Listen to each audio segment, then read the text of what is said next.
Hi, it's me again with Corel Draw Tips and Tricks, part 3, and I'm almost assured it's going to be the last part.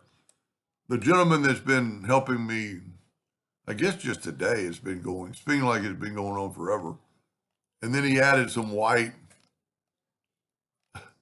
It's a total different way to do it, and I think better. I'm going to get the graph paper tool and set it on 40 by 40. I'm holding down the control button. You have to click off of it and we're going to make it 8-inch square. But I'm also going to make it a 4-point lines. Now this is graph paper. So what we have to do, we have to go to Object, Group, and Ungroup All. We've got to go to Object and convert the outline to an object. And this takes a little long time on my laptop.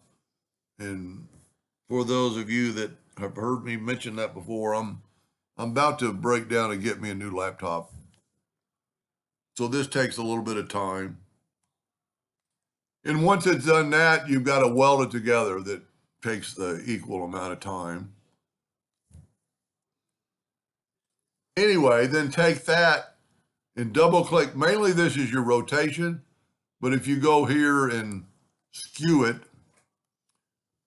and then this is his suggestion, and my hat's off to him because he must have tried it. Get your smear tool, set it on 5 inches. I mean, he knows what size I've made. Set your pin pressure on 50. That's how fast it will go. And of course, this is by default, that's probably on smear smooth. But this is pretty cool. I'm going to really I'm not even making, like mountains this time. I'm making just a weird shape.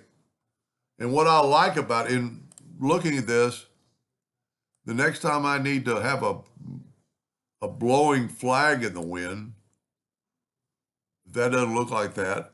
And then because we've done everything correctly, the interactive fill tool is going to work.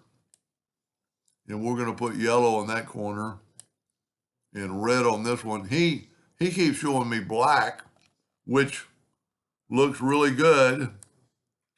But and then he does interactive fill. But I like the color and then putting a black background on it. But one thing neat about this, you can still change it. Just get back to your interactive fill tool, and we could put white in the middle like he did. But it kind of takes away from the saturation. So I'm going to put another yellow there and a red here. So we'll just have a white line kind of going through it.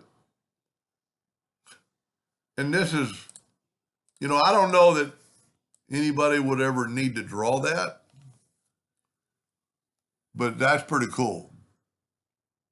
I'm just wondering, I'm going to try this, and if it doesn't work, I'm going to be mad.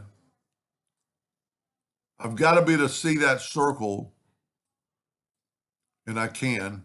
It's on top of the other one. You've got to be able to see it. And then select both of them and go intersect. Okay, it didn't work. And that's how you learn. Wonder what, as much as I do not like Power Clip,